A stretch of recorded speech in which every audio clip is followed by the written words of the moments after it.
Sejahtera semua, selamat datang ke channel Pels Lifestyle. Halo semua, salam sejahtera Malaysia. Salam sejahtera Malaysia. Halo semua, salam sejahtera Malaysia. Salam sejahtera Malaysia. Halo semua, salam sejahtera Malaysia.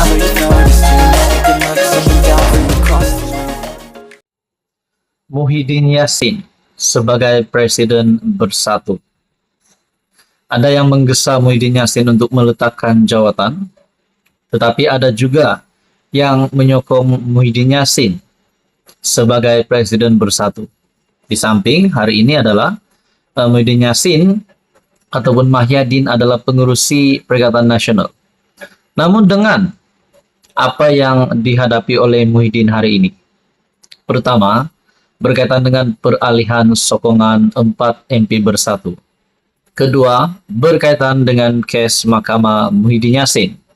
Dan yang ketiga, mungkin kita dapat kaitkan berkaitan dengan kes menantu Muhyiddin yang menjadi buruan SPRM.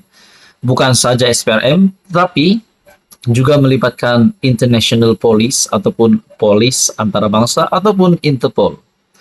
Nah, dengan ulasan daripada Syabuddin, ini menyebut ataupun menyentuh berkenaan dengan pemilihan parti Bersatu.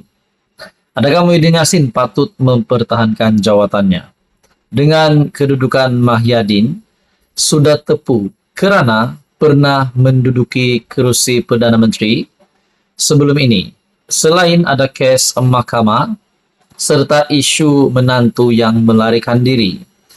Ini adalah asas paling kukuh perlunya beliau mengundurkan diri menurut ulasan daripada Syabuddin Husin ataupun syabuddin.com, di mana di bawah artikel ini yang bertajuk "Apa yang susah sangat?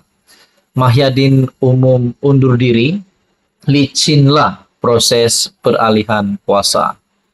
Nah, ada beberapa nama yang saya dengar juga, mungkin daripada cerita daripada rakan-rakan, siapakah yang layak menggantikan Mahyadin sebagai Presiden Bersatu?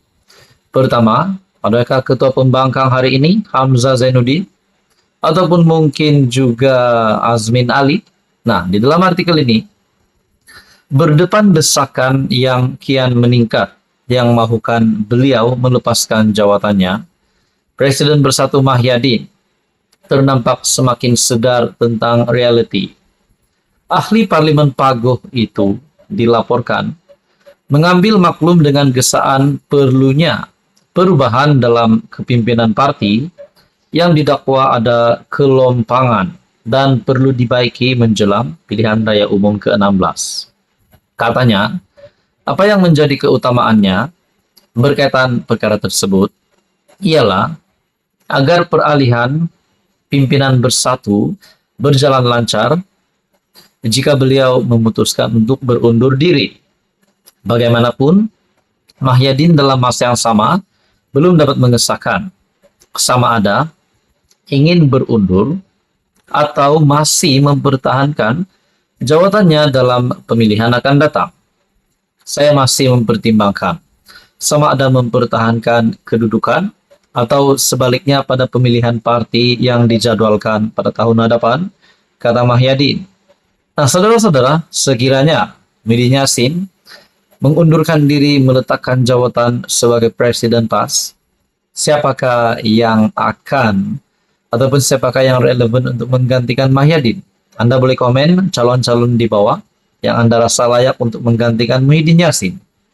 Namun saudara-saudara yang amat dihormati, bukankah sebelum ini ada juga kenyataan daripada kepimpinan politik yang menyatakan hari ini sahaja Tun Mahathir lebih relevan berbanding Muhyiddin Yassin, disebabkan Tun Mahathir dilantik sebagai penasihat bagi 4 negeri tadbiran PAS PN, dan kita boleh katakan ini adalah beliau mempunyai kuasa sebagai penasihat di dalam SG4 ini.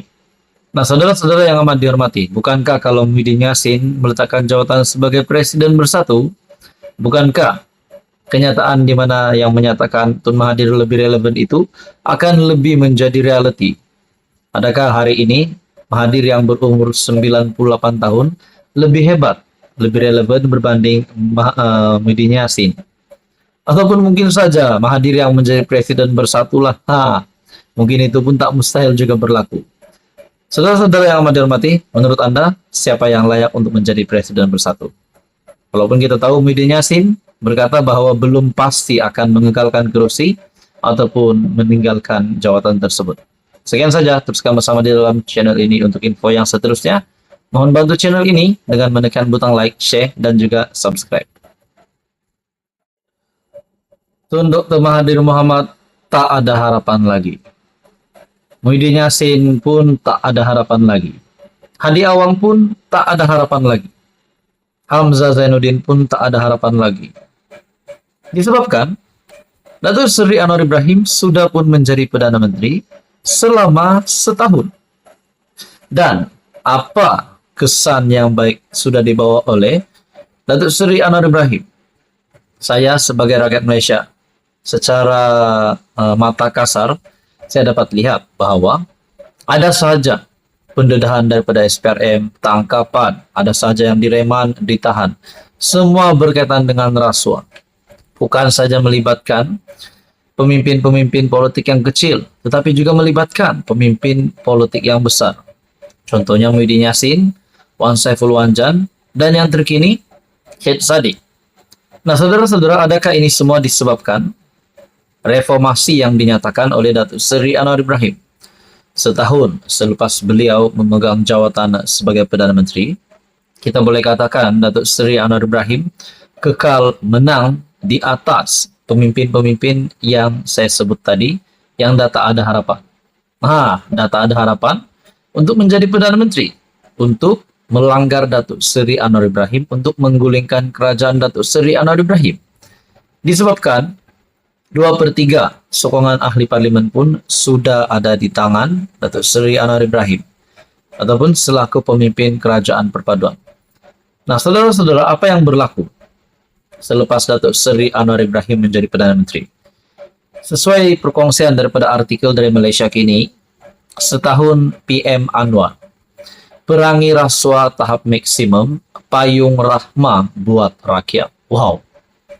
Dalam ucapan sulungnya sebagai Perdana Menteri setahun lepas, Datuk Seri Anwar Ibrahim berikrar menyelesaikan masalah membelenggu rakyat, termasuk akibat kenaikan kos hidup, selain menekankan tata kelola baik dalam pentadbirannya dengan melawan kebobrokan nilai dan kebejatan rasuah. Walhasil, selepas setahun berlalu, Anwar bersama barisan kabinet Kerajaan Perpaduan dilihat membuat kemajuan ketara dalam mendepani pelbagai cabaran dalam negara, serta di peringkat global untuk membawa Malaysia kembali ke landasan menuju sebuah negara maju. Itu yang kita mahu, untuk melawan rasuah, membendung segala gejala rasuah di Malaysia, di kepemimpinan politik Malaysia. Kita dapat lihat banyak pendedahan daripada SPRM, dan ini bagi saya satu kemenangan besar untuk bahagian ataupun dari segi memerangi rasuah. Saudara-saudara, apa komen Anda pula berkaitan dengan kepimpinan Datuk Seri Anwar Ibrahim? Mungkinkah selepas saya kata Mahathir, Muhyiddin Yassin, Hadi Awang, Hamzah Zainuddin ataupun mana-mana pemimpin politik yang memusuhi Anwar tak ada harapan? Kita pasti harapan itu masih hidup sebenarnya. Tetapi bukan hari ini, bukan esok, tetapi pada pilihan raya umum ke-16 akan datang. Nah, saudara-saudara, apapun kita juga tidak boleh mengelak berlaku banyak situasi disebabkan politik nih. Di dalam politik apa sahaja boleh berlaku. Mungkinkah tak sampai PRU16 Datuk Seri Anwar Ibrahim boleh digulingkan? Mungkin saya rasa itu tidak mustahil juga berlaku, tetapi bagi saya hampir mustahil untuk berlaku. Datuk Seri Anwar Ibrahim yang disokong oleh 2/3 ahli parlimen, dan juga JRS, GPS juga sudah menyatakan kesetiaan akan menyokong Datuk Seri Anwar Ibrahim sehingga PRU16 kerjasama akan terjalin. Saudara-saudara, tonton buan, apa komen Anda? Sekian saja untuk kali ini. Teruskan bersama di dalam channel ini untuk info yang seterusnya.